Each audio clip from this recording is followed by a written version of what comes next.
আমি যখন দুনিয়াতে ছিলাম, দুনিয়াতে থাকার পর আমি আমার মাথার লম্বা লম্বা চুল মানুষদেরকে দেখাইতাম, আমার দিকে আকৃষ্ট করতাম। সেজন্য আমার মাথার চুল সরিয়ে নেওয়া হয়েছে।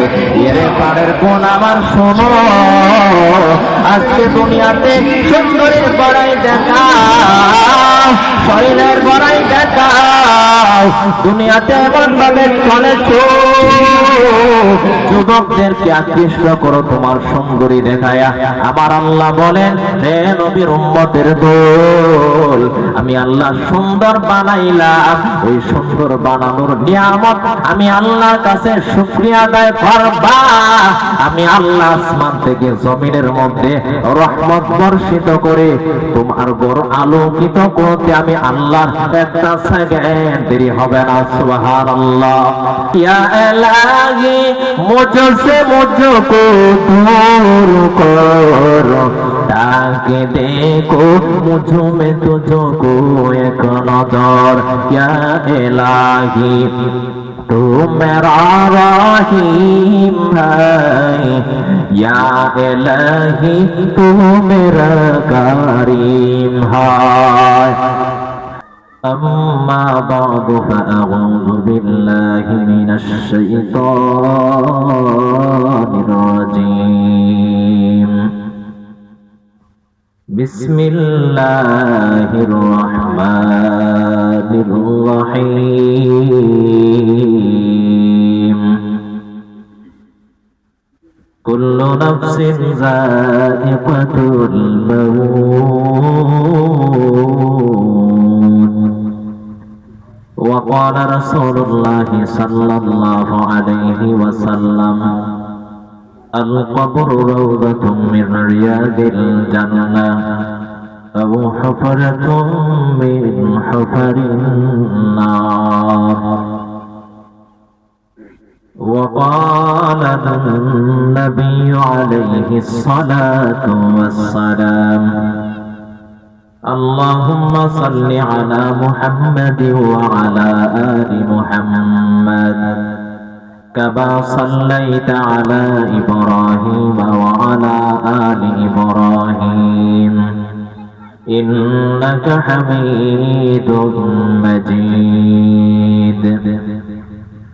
اللهم بارك على محمد وعلى آل محمد كما باركت على إبراهيم وعلى آل إبراهيم إنك حميد مجيد.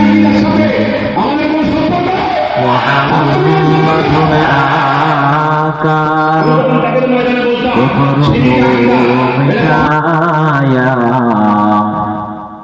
कुफर को मिटाकर सदाकत बताया बलगल उला बिकमालिही कशफत तुजा बिजमालिही हसरत जमीउ हसालिही सल्लु अलैहि व आलिही। मरण থেকে যতই ফালা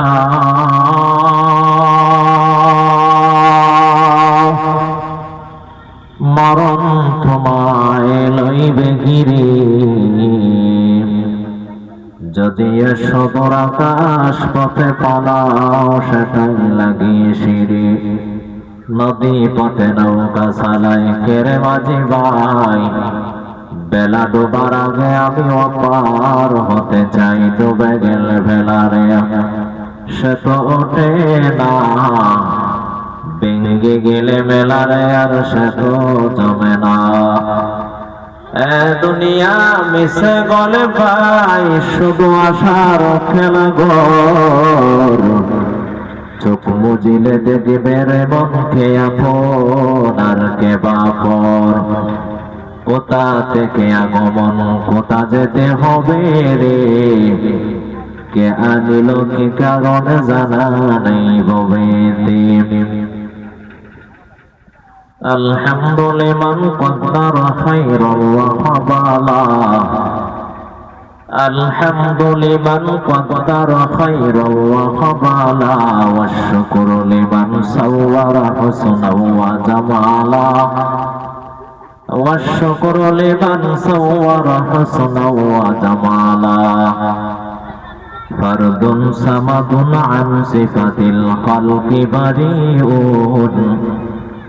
فرد صمد عن صفة الخلق بريء رب أزلي خلق الخلق كمالا رب أزلي خلق الخلق كمالا لا زد ولا ند ولا حد لمولاه لا زد ولا ند ولا حد لمولاه الآن كما كان ولم يلك زوالا الآن كما كان ولم يلك زوالا لا إله إلا الله زره لا إله إلا الله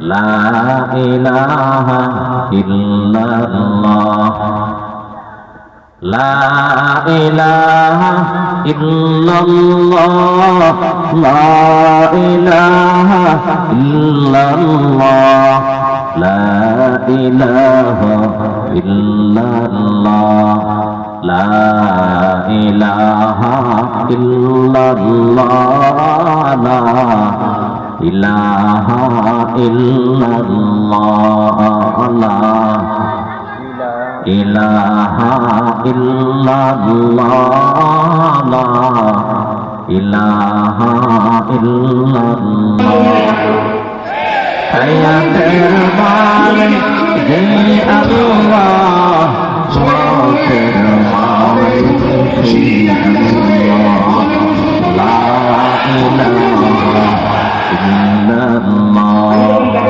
لا إله إلا الله لا إله إلا الله محمد رسول الله صلى الله عليه وسلم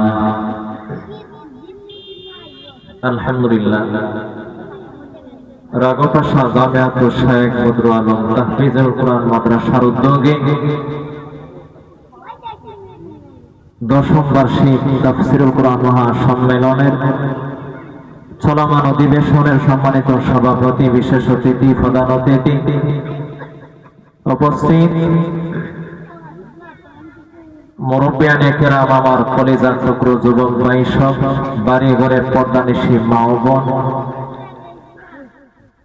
প্রথমে আমরা আল্লাহ পাকের কাছে অসংখ্য গণিত শুকর আদায় করছি যে আল্লাহ পাক রব্বুল আলামিন আমাদেরকে জান্নাতি বাগানে, জান্নাতি সামিয়ানায়, নবীজির বাগানে, গুনাহ মাফের জায়গায় আল্লাহ পাক রব্বুল আলামিন আমাদের সকলকে উপস্থিত হওয়ার তৌফিক দিয়েছেন। সেজন্য আল্লাহ পাকের কাছে শুকরিয়া জ্ঞাপন করছি। সকলেই বলি আল্লাহ পাকের জবান থেকে আলহামদুলিল্লাহ। আমাদেরকে বসিয়েছেন, বসানোর তৌফিক দিয়েছেন কে? আওয়াজ দিয়ে বলেন। আমাদের বসার তৌফিক দিয়েছেন আমার আল্লাহ, আসার তৌফিক দিয়েছেন আল্লাহ। আবার যদি হায়াত থাকে তাহলে এই তাফসীর মাহফিল শেষ হলে বাড়ি পর্যন্ত পৌঁছে যাব, তাও আল্লাহ পাক রব্বুল আলামিন তৌফিক দিলে। আমাকে যে বিষয় ধারণ করা হয়েছে আমার নামের পাশাপাশি কবরে আযাব, মানুষ কোন সময় জানি মৃত্যুবরণ করে, কবে জানি মৃত্যুবরণ করে, এই দুনিয়াতে কেন এসেছে, আবার কোথায় যেতে হবে, কবরে আযাব সম্পর্কে যে আলোচনা আমাকে দেওয়া হয়েছে, এই আলোচনা একজন আলেমে করলেও আপনি আমার জন্য প্রয়োজন, না করলেও প্রয়োজন। এটা বক্তাদের জন্য, যারা ওয়াজ করে না তাদের জন্য, আমরা যারা বাড়িতে বসে আছি এই বিষয়গুলো তাদের জন্য।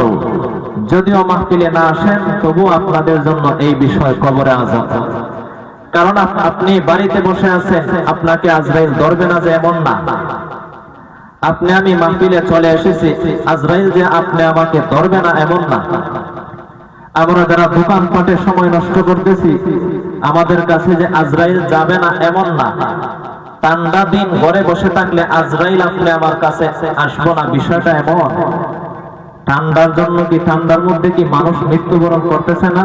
কথা বলে। দাউদ আলাইহিস সালামের কাছে যখন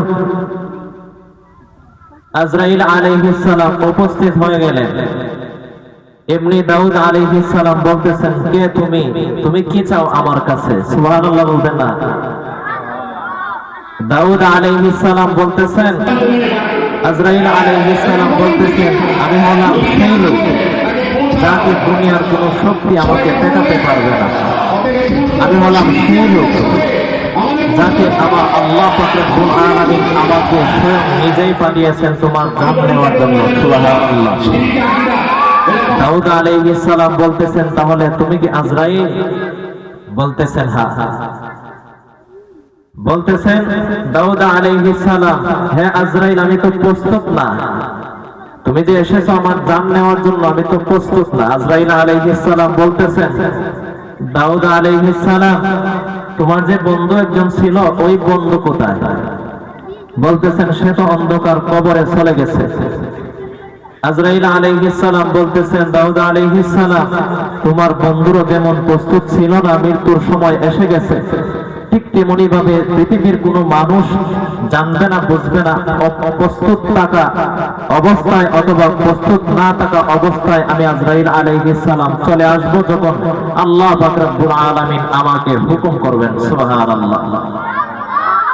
এমনকি আমার নবীও জানেন না। সাহাবায়ে কেরামদেরকে নিয়ে যখন একদিন ফজরের নামাজ আদায় করলেন, আদায় করার পর সাহাবায়ে কেরামদেরকে বলতেছেন, রে সাহাবায়ে কেরামের দল, বলো তো দেখি, এই কথা বলো না, কথা বন্ধ করো, কে কোন দিন কোন সময় জানি মৃত্যুবরণ করবা? একজন সাহাবায়ে কেরাম বলতেছেন, ওগো নবীজি, আমি তো ফজরের নামাজ আদায় করলাম, যোহর পর্যন্ত বুঝতে পারবো এমন গ্যারান্টি আমার মধ্যে নাই। তার আগে আজরাইল আলাইহিস সালাম আমার জানটা কারিয়া নিয়ে যেতে পারে। সুবহানাল্লাহ। আরেকজন সাহাবায়ে কেরাম বলতেছেন, ওগো নবীজি, আমি যোহরের নামাজ আদায় করলাম, আসর পর্যন্ত বুঝতে পারবো এমন গ্যারান্টি আমার মধ্যে নাই। তার আগে আজরাইল আলাইহিস সালাম আমার জানটা কারিয়া নিয়ে যেতে পারে। এমন ভাবে সর্বশেষ আমার নবী মুহাম্মদুর রাসূলুল্লাহ সাল্লাল্লাহু আলাইহি ওয়াসাল্লাম বলতেছেন, সাহাবায়ে কেরামের দল, শোনো, আমি যখন নামাজের মধ্যে দাঁড়াইলাম, এমনই যখন ডান দিকে সালাম ফেরাইলাম, বাম দিকে সালাম ফেরাইতে পারবো এমন গ্যারান্টি আমার মধ্যে নেই। তার আগে আজরাইল আলাইহিস সালাম আমার জানটা কারিয়া নিয়ে যেতে পারে। কথা বলেন, পারে কি পারে না? আমরা যে বসেছি, এই বসা অবস্থায় বাড়ি পর্যন্ত পৌঁছতে পারবো এমন গ্যারান্টি আমাদের হাতে আছে? এমন গ্যারান্টি নেই। যারা মাহফিলে আমরা আসি না এখন পর্যন্ত, আমরা যে মৃত্যুবরণ করব না, আমরা যে অপ্রস্তুত আছি আজরাইল আলাইহিস সালাম আমার কাছে আসবে না, এমন কোন গ্যারান্টি পৃথিবীর বুকে কোনো মানুষ দিতে পারবে না। এই মত এমন একটা বিষয়, এমপি মন্ত্রী থেকে ধরে যত সমস্ত মানুষ সারা পৃথিবীর মধ্যে আছে, সব মানুষ যারা আল্লাহকে বিশ্বাস করে না, তারাও জানে মৃত্যুবরণ করা লাগবে। যারা আমার নবীকে বিশ্বাস করে না, তারাও জানে মৃত্যুবরণ করা লাগবে। যারা দুনিয়ার বাহাদুরি দেখায়, তারাও জানে যে মৃত্যুবরণ করা লাগবে, মৃত্যু থেকে পালানো সম্ভব হবে না। যারা টাকার বড়াই দেখায়, তারাও জানে যে মৃত্যুবরণ করা লাগবে, মৃত্যু থেকে পালানো যাবে না। যারা সম্পদের বড়াই করে, তারাও জানে যে মৃত্যুবরণ করা লাগবে, তারা মৃত্যু থেকে পালানো সম্ভব হবে না। যারা ক্ষমতার বড়াই দেখায়, তারাও জানে যে মৃত্যুবরণ করা লাগবে। যারা খারাপ কাজ করে, চুরি করে, ডাকাতি করে, মানুষের জায়গা আত্মসাৎ করে, হিংসায় বিদ্বেষ, মানুষকে মেরে ফেলে টাকার জন্য, সম্পদের জন্য, নিজের স্বার্থের জন্য, তারাও জানে যে মৃত্যুবরণ করা লাগবে। তারপরেও কেন এই দুনিয়াতে এমন ভাবে চলাফেরা করে যাতে করে মানুষের কাছে প্রিয় হতে পারে? ফেরাউন খোদাই দাবি করত, সে কি জানতো না যে মৃত্যুবরণ করা লাগবে? অবশ্যই সে জানতো যে মৃত্যুবরণ করা লাগবে। তারপরেও কেন সে এমন ভাবে বড়াই করেছে যাতে করে মানুষ আমাকে সর্বোচ্চ সম্মান দেয়, আমাকে বড় মনে করে, সেজন্য।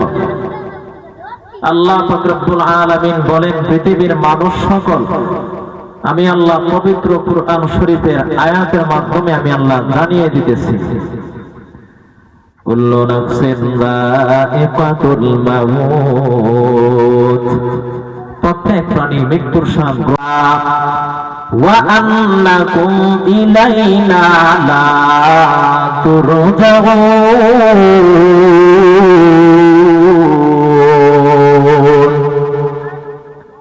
আল্লাহ পাক রব্বুল আলামিন বলেন, পৃথিবীর মানুষ সকল তোমরা ধারণা করিও না যে আমি আল্লাহ এমনিতে হয়তো পৃথিবীতে প্রেরণ করেছি। কেন প্রেরণ করেছেন?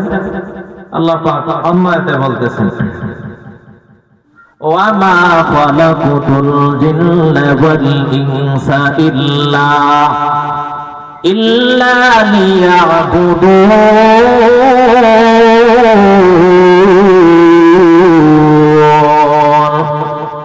আল্লাহ পাক রব্বুল আলামিন বলেন, মানুষ জিন জাতি কেন প্রেরণ করেছে? একমাত্র আমি আল্লাহর ইবাদত পালন করবে, সেজন্য। দুনিয়ার কাজকর্ম করো, ব্যবসা করো, গাড়ি চালাও, দোকান বাগানাই, তবে যে সময় আমি আল্লাহ হুকুম করেছি তোমরা নামাজ আদায় করো, আমি আল্লাহকে ডাকো, ওই সময় অন্তত তোমরা আমি আল্লাহর ইবাদতের দিকে মগ্ন হয়ে যাও। এই মৃত্যু এমন পরিস্থিতি হবে যদি জাহান্নামী হয়ে যায়, মৃত্যুটা কেমন কষ্টদায়ক হবে। নবী মুহাম্মদুর রাসূলুল্লাহ সাল্লাল্লাহু আলাইহি ওয়াসাল্লাম বলতেছেন, মানুষের শরীরে যদি তলোয়ার দ্বারা 300টা আঘাত করা হয়, 300টা আঘাত করলে যেমন পরিমাণ কষ্ট হয়ে যায়, তেমন পরিমাণ কষ্ট হয় মানুষের মৃত্যুর সময়। নবী মুহাম্মদুর রাসূলুল্লাহ সাল্লাল্লাহু আলাইহি ওয়াসাল্লাম বলতেছেন, রে দুনিয়ার মানুষ, পৃথিবীর মানুষ সকল শুনে নাও, খরাক দিয়া শরীরের মধ্যে আঘাত করলে যেমন পরিমাণ কষ্ট হয়, তেমন পরিমাণ কষ্ট হয়ে যায় মানুষের মৃত্যুর সময়। আল্লাহ পাক নবী পয়গম্বর মুসা আলাইহিস সালামকে বলতেছেন, নবী পয়গম্বর মুসা, বলো তো দেখি তুমি মৃত্যুর সময় কি পেয়েছো, কি অবস্থা হয়েছে?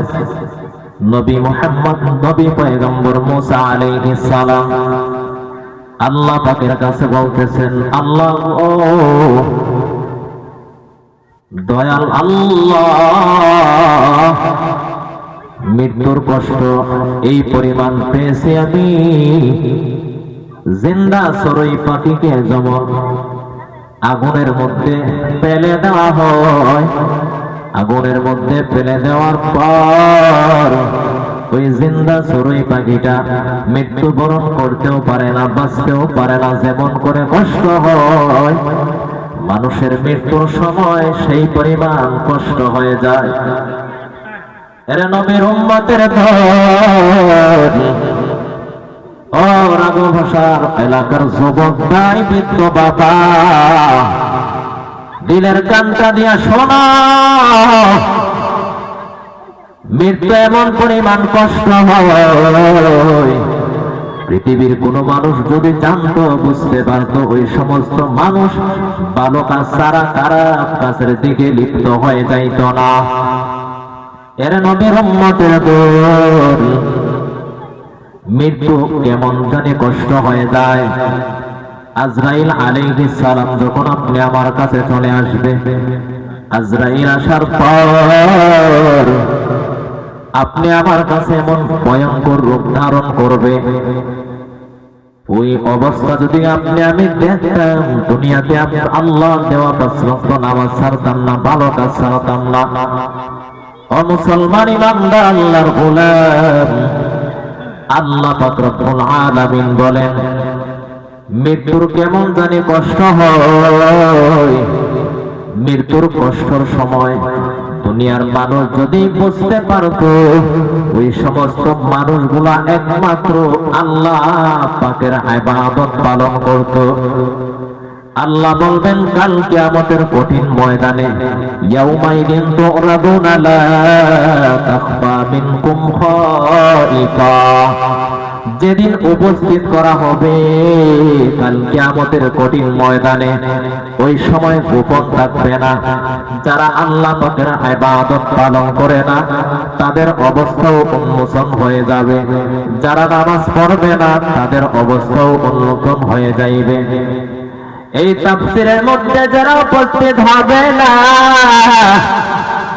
ওই সমস্ত মানুষগুলাকে কাল কিয়ামতের কঠিন ময়দানে আল্লাহ পাকের কাছে কাঠগড়ায় দাঁড়াতে হবে।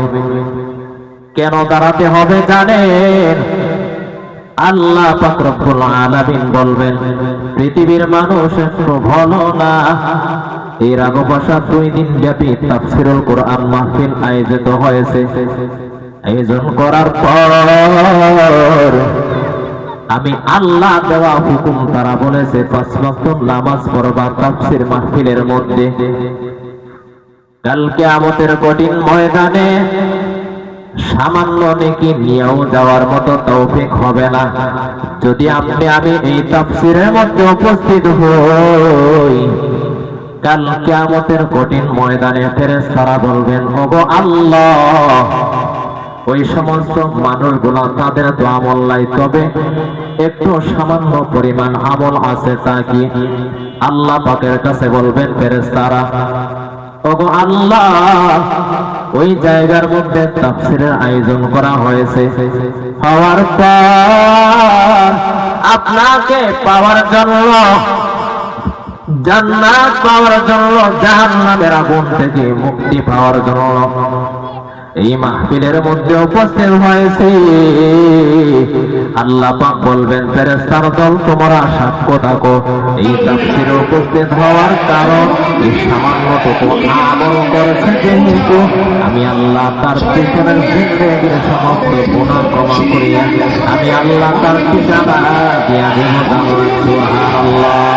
তাহলে আমরা লাভবান না ক্ষতিগ্রস্ত? আওয়াজ দিয়া বলেন, আমরা সকলে লাভবান, কারণ আমরা যে জায়গার মধ্যে উপস্থিত হয়েছি এটা হলো কোরআনের মাহফিল, জান্নাতি সামিয়ানা। অবশ্যই আল্লাহ পাক রব্বুল আলামিন কাল কিয়ামতের কঠিন ময়দানে এই সামান্য পরিমাণ যদি আপনি আমার কাছে নেকি থেকে যায়, অবশ্যই আমরা জান্নাতে যাওয়ার মতো একটা সুযোগ হয়ে যাবে। আল্লাহ পাক রব্বুল আলামিন আমাদের সকলকে দ্রুত এই তাফসীরুল কোরআন মাহফিলে উপস্থিত হওয়ার তৌফিক দেন। সকলে বলি আমিন। আল্লাহ পাক রব্বুল আলামিন অন্য আয়াতে বলতেছেন, আইনামা তাকুনু ইউদরিকুমুল মাউত ওয়ালাউ কুনতুম ফি বুরুজিম মুশাইয়াদা, যেটাই থাকো না কেন মৃত্যু থেকে পালানো সম্ভব হবে না। এই মৃত্যু থেকে কোনো মানুষকে পালাতে পারবা না। যদি আল্লাহ পাকের দেওয়া 5 ওয়াক্ত নামাজ পড়ে যেতে পারি, বেশি বেশি করে মৃত্যুর কথা স্মরণ করে যেতে পারি। আমার নবী বলেন, আল কবরু রাউযাতুম মির রিয়াদিল জান্নাহ আও হুফরাতুম মিন হুফারিন নার। কবরটা কারোর জন্য হবে জান্নাতের বাগান, আবার কারোর জন্য হবে জাহান্নামের গর্ত। এরে মুসলমান ইমানদার আল্লাহর গোলাম, আজ দুনিয়ার পাগল, সম্পদের পাগল, টাকার পাগল, দুনিয়াতে এমন ভাবে চলেছি আমার আল্লাহকে ভুলে যাইতেছি, আমার খবরকে ভুলে যাইতেছি। আল্লাহ বলেন, গোলাম, তুমি তো আমি আল্লাহর কাছে চাইলা না দুনিয়াতে আসার জন্য, তবু আমি আল্লাহ তোমাদেরকে পাঠাইলাম। আল্লাহ বলবেন, গোলাম, দুনিয়াতে তুমি চাইলা না, মুসলমান বানিয়ে দাও। আপনি আমি তো চাইলাম না, আল্লাহ মুসলমান বানায়া দাও, তবু আমার আল্লাহ মুসলমান বানিয়ে দিলেন। এর নবীর উম্মতের দোষ, আজকে টাকার পাগল, সম্পদের পাগল, দুনিয়াতে এমন ভাবে চলেছি আমার আল্লাহকে ভুলে যাই। আল্লাহ বলেন, গোলাম মৃত্যু যখন হবে, মৃত্যু হওয়ার পর কবরের মধ্যে যখন নেওয়া হবে, এমনি কবর গোলা সংকীর্ণ হয়ে যাইবে। তখনকার সময় একজন যুবক যখন রাস্তা দিয়ে হেঁটে হেঁটে যাইতেছে, কবরের পাশ দিয়া যাওয়ার পর এমনি কবর থেকে বিকট করে আওয়াজ শুরু হয়ে গেল, জাহান্নামের আগুনের ভয়। এমনি কবর থেকে যখন আওয়াজ আসতেছে, বাঁচাও বাঁচাও বলিয়া, যুবক এলাকার সব মানুষের কাছে গিয়া বলতেছে, এরে মানুষের দল, শুনে নাও, আমি যখন রাস্তা দিয়া হেঁটে হেঁটে যাই, যাওয়ার পর এমনি দেখতে পেলাম বিকট একটি আওয়াজ শুরু হয়ে গেল। এলাকার ইমাম সাহেবের কাছে গিয়া যখন বলল, ইমাম সাহেব হুজুর, আমি যখন রাস্তা দিয়া যাই, রাস্তা দিয়া যাওয়ার পর কবরের ভেতর থেকে কি যেন একটি আওয়াজ শুরু হয়ে গেল। সব মানুষ পরামর্শ করে দিল যে আমরা কবর খনন করে নি। কবর খনন করার পর এমনি দেখতে পেলেন যুবক ফেরেশতারা লাঠি দিয়া তাদেরকে আঘাত করতেছে। নাউযুবিল্লাহ। এরে মুসলমান ইমানদার আল্লাহর গোলাম,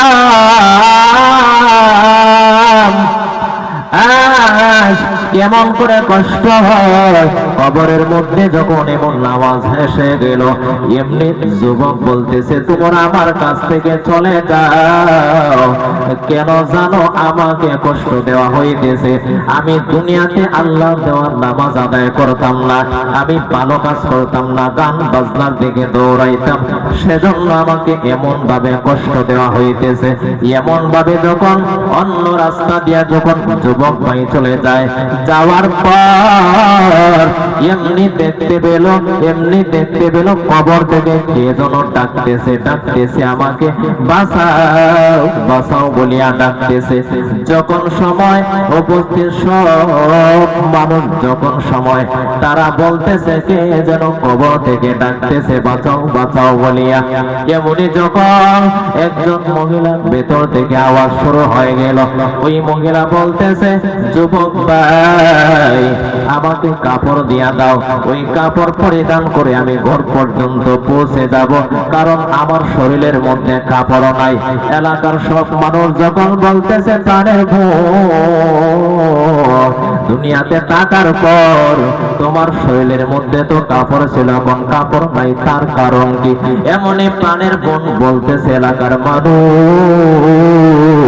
আমি দুনিয়াতে থাকাকালীন আমি আমার শরীর যুবকদেরকে দেখাইতাম, সেজন্য আল্লাহ পাকের হুকুমে কবরের মধ্যে আমাকে শাস্তি দেওয়া হয়। এলাকার মানুষ বলতেছে, প্রাণের বোন, তোমার মাথার মধ্যে তো লম্বা লম্বা চুল ছিল, আজ লম্বা চুল কোথায় চলে গেল? রক্ত বের হইতেছে। যুবতী বোন বলতেছে, প্রাণের ভাই, আমি যখন দুনিয়াতে ছিলাম, দুনিয়াতে থাকার পর আমি আমার মাথার লম্বা লম্বা চুল মানুষদেরকে দেখাইতাম, আমার দিকে আকৃষ্ট করতাম, সেজন্য আমার মাথার চুল সরিয়ে নেওয়া হয়েছে। এরে প্রাণের বোন আমার শোনো, আজকে দুনিয়াতে সুন্দরীর বড়াই দেখাও, শরীরের বড়াই দেখাও, দুনিয়াতে এমন ভাবে চলেছ, যুবকদেরকে আকৃষ্ট করো তোমার সুন্দরী দেখায়া। আমার আল্লাহ বলেন, হে নবীর উম্মতের দল, আমি আল্লাহ সুন্দর বানাইলাম, ওই সুন্দর বানানোর নিয়ামত আমি আল্লাহর কাছে শুকরিয়া আদায় করবা। আমি আল্লাহ আসমান থেকে জমিনের মধ্যে রহমত বর্ষিত করে তোমার ঘর আলোকিত করতে আমি আল্লাহর একটা সেকেন্ড দেরি হবে না। সুবহানাল্লাহ। তাদের কুদরত দারি বড় কামলাম তারবি আনতা হাসবি যুল জালাল, তুমি কাদের জালিলুল্লাহ দাদার वो हर हाल तू ही मेरा निगाहबान हमसेरा तो मुस्तफा तमामी आले वो गुण इत्तिबाया सुन्नते खैरुल बशर गीर लाजिम दबुया भी आई बेसार দুনিয়ার মানুষ আজ দুনিয়ার সম্পদের লোভে পড়ে আমার আল্লাহকে ভুলে যাইতেছে। আল্লাহ বলেন গোলাম আমি আল্লাহ টাকা দিলাম, আমি আল্লাহ খাবার দিলাম, আমি আল্লাহ ছেলে সন্তান দিলাম, মেয়ে সন্তান দিলাম। তোমার মতো কত মানুষ তাকাইলে দেখা যায় ভালো করে 3 বেলা খাবার খেতে পারে না। সমাজে এমন মানুষ আছে না নাই আওয়াজ দিয়া বলে এরে নবীর উম্মতের দল যুবক ভাই বৃদ্ধ বাবা, এরে নবীর উম্মতের দল একটু চিন্তা করিয়া দেখ, 2টা চোখ বন্ধ করে দিবা, 2টা চোখ বন্ধ করে দেওয়ার পর তোমার আপন কেহ খুঁজে পাইবা না। তোমার দুনিয়াতে থাকার পর তোমার ভাই ছিল, বাবা ছিল, টাকা ছিল, সম্পদ ছিল, কিন্তু অন্ধকার কবরে যাওয়ার পর এই শীতকালীন সময় যখন কবরে রাখা হয়, কবরে রাখার পর চতুর্পার্শ্বে মাটি আর মাটি, ওই মাটি যখন চাপ দিবে ভাই একদিকের হার অন্য দিকে চলে যাইবে। আজ দুনিয়ার পাগল, সম্পদের পাগল, টাকার পাগল, দুনিয়াতে এমন ভাবে চলি হে মুমিন। আল্লাহর কাছে বলো গো আল্লাহ আমার চাইতে গুনাহগার মনে হয় এলাকার মধ্যে আর কেউ নাই। এমন ভাবে যখন তাওবা নিয়তে আমার আল্লাহর কাছে চাইবা, মৃত্যুর আগ মুহূর্ত পর্যন্ত যদি আমার আল্লাহর কাছে চাই, আল্লাহ বলেন নবী আপনি জানাইয়া দাও ওই সমস্ত মানুষের 2টা চোখের পানি গালে আসতে দেরি আমি আল্লাহ তাদের জিন্দেগির পিছনের সমস্ত গুনাহ ক্ষমা করতে দেরি না। সুবহানাল্লাহ। ইয়া ইলাহি মুঝসে মুঝকো दूर करो ताकि देखो मुझ में तुझको एक नजर। या इलाही तू मेरा रहीम है, या इलाही तू मेरा करीम है। আজ দুনিয়াতে মৃত্যুর কথা স্মরণ করে না মানুষ, একে অপরকে টাকা মেরে কে সম্পদ মানুষকে কিভাবে অন্য মানুষকে হত্যা করা যায়, ধ্বংস করা যায়, এই সমস্ত নিয়েই দুনিয়াতে ব্যস্ত আছে। আল্লাহ পাক রব্বুল আলামিন বলেন পৃথিবীর মানুষ সকল শোনো, যে যেই অবস্থায় আছো অবশ্যই আমি আল্লাহ পাক রব্বুল আলামিনের কাছে পৌঁছতে হবে, এটা নিশ্চিত। এই তাফসীরুল কুরআন মাহফিল দুনিয়াতে যে সমস্ত ভালো কাজ মসজিদ মাদ্রাসা আছে ওই সমস্ত কাজগুলা কাল কিয়ামতের কঠিন ময়দানে আপনি আমার জন্য নাজাতের একটা উসিলা হয়ে যেতে পারে। কথা বলেন ঠিক কি না?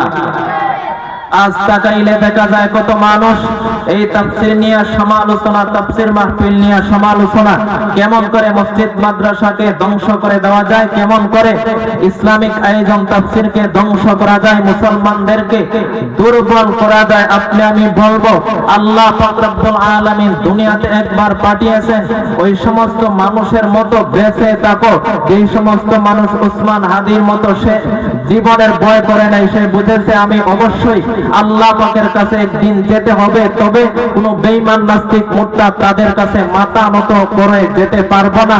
আপনি আমি শপথ করব মৃত্যুর আগ মুহূর্ত পর্যন্ত আপনি আমার যদি ইসলামের বিপক্ষে আমার ভাই চলে যায়, আমার ভাইয়ের সাথে আমি নাই, যদি ইসলামের বিপক্ষে আমার আত্মীয় স্বজন চলে যায় আমি আত্মীয় স্বজনের কাছে নাই, যদি ইসলামের বিপক্ষে আমার বাবা চলে যায় আমি দূরে সরে যাব, একমাত্র আল্লাহ পাক রব্বুল আলামিনের জন্য নিজের জীবনটা যদি পর্যন্ত দেওয়ার প্রয়োজন পড়ে দিতে রাজি আছি। কথা বলেন ঠিক কি না?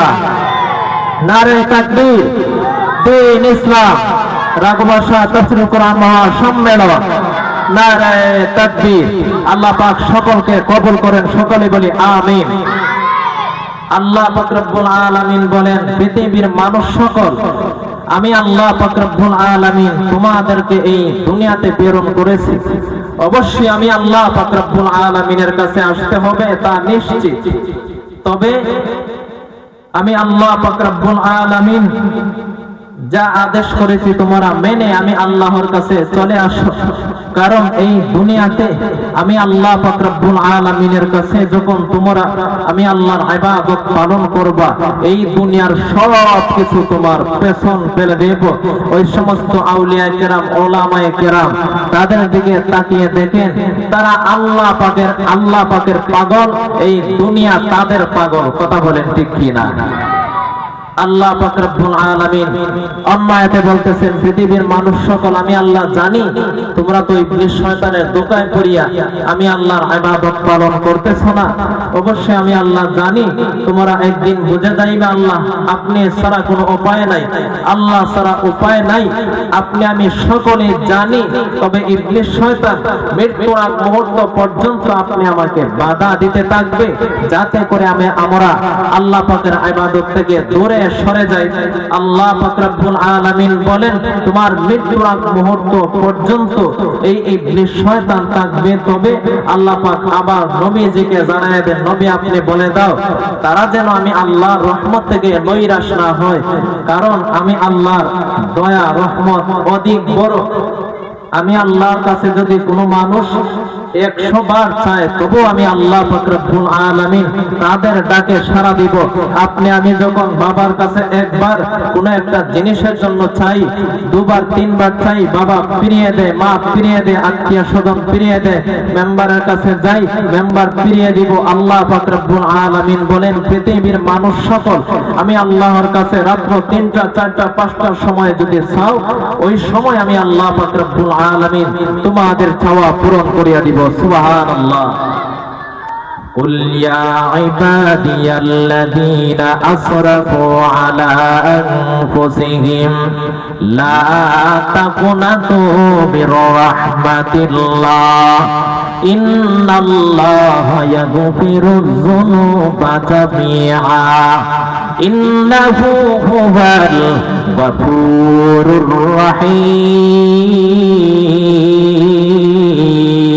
الرحيم। हर तमन्ना दिल से रुखसत हो गई, अब तो वज़न अब तो खलवत हो गई। या गियासल मुस्तगीसीन दिलाल इफ्तिखार बिल-उलूम वल-गिना। আল্লাহ পাক রব্বুল আলামিন বলেন ও নবী আপনি জানায়া দাও আমি আল্লাহ পাক রব্বুল আলামিনের রহমত থেকে তারা যেন নৈরাশ না হয়। কারণ আমি আল্লাহ জানি, আমি আল্লাহ বুঝে জানার পর আমি আল্লাহ পাক রব্বুল আলামিন অবশ্যই জানি মানুষগুলো ইবলিস শয়তানের ধোঁকায় পড়িয়া তারা মৃত্যুর কথা স্মরণ করে না, মৃত্যুর প্রস্তুতি নেয় না। যেই সময় বুঝে যাইবে নবী আমার, ওই সময় আমি আল্লাহর কাছে যখন 2 কানা হাত বাড়াই আমি আল্লাহর কাছে চাইবে, আমি আল্লাহর কাছে চাইতে দেরি ওই সমস্ত মানুষের চাওয়া পূরণ করতে দেরি হবে না। সুবহানাল্লাহ। মুসলমান ইমানদার আল্লাহর গোলাম, মৃত্যু এমন অনেক জিনিস আপনি আমি যখন ধারণা করবো আমার মৃত্যু তো এখন সময় আসার কথা না, মৃত্যু চলে এসেছে, বাবাও জানে না ছেলে সন্তানের আগে বাবা চলে যাইবে, ওই সন্তানও জানে না বাবার আগে ছেলে সন্তান চলে যাইবে। ও মুসলমান ইমানদার আল্লাহর গোলাম, ছেলে সন্তানকে বাবা বিদেশে দেওয়ার পর বাবা দোয়া করতেছে ছেলে সন্তান আমার তোমার জন্য আমার দোয়া আছে, তুমি বেশি করে টাকা উপার্জন করবা, তোমার শরীর স্বাস্থ্য ভালো থাকতো, সেই দোয়া আমি আল্লাহর কাছে আমি দোয়া করতে থাকি। ওই বাবাও জানে না ছেলে সন্তানকে বিদেশ দেওয়ার পর লাশ এসে দেশের মধ্যে চলে আসবে লাশ, ওই বাবাও জানে না। যদি বাবা জানতো ওই ছেলে সন্তান গুলাকে বিদেশের মধ্যে যাইতো না। যারা গাড়ি চালাইতেছেন তারাও জানে না গাড়ি চালানো অবস্থায় যে অ্যাক্সিডেন্ট হয়ে মৃত্যুবরণ করবে। আমার আল্লাহ বলেন গোলাম তোমার মৃত্যু কোন সময় জানি হয়ে যায় তুমি জানবাও না বুঝবাও না। আল্লাহ পাক রব্বুল আলামিন বলেন যার যে সময় যেই জায়গার মধ্যে মৃত্যু লেখা থাকে ওই জায়গার মধ্যে মৃত্যু হয়ে যাইবে। আপনি আমি যদি ধারণা করি বাড়ি যাওয়ার পর মৃত্যু হবে, এমনও হতে পারে বাড়ি পৌঁছার আগে মৃত্যু হয়ে যেতে পারে। পারে কি পারে না? আল্লাহ পাক রব্বুল আলামিন বলেন নবী আপনি জানায়া দাও মৃত্যুর বেশি বেশি করে যেন মৃত্যুর কথা স্মরণ করে। আকসিরু যিকরাহা বিমিল্লাতিল মাউত। নবী আমার বলেন ও নবীর উম্মতের দল বেশি বেশি করে মৃত্যুর কথা স্মরণ করো, রাত্র দিন মৃত্যুর কথা স্মরণ করো। যেই সময় জানি তুমি সুযোগ পেয়ে যাও সময়কালীন সময় মৃত্যুর কথা স্মরণ করো, কারণ ওই কবরের আযাবগুলা সহ্য করার মতো না। এর নবীর উম্মতের দল এই কবরের আযাবগুলা যদি আপনি আমি সহ্য করতে পারতাম তাহলে এই দুনিয়াতে যেমন ইচ্ছাই তেমন ভাবে মানুষ চলে যাইত। সকলে তাকবীর দেন, নারে তাকবীর। দ্বীন ইসলাম। আব্দুল্লাহ সাহেব বাহুবলী হুজুরের আগমন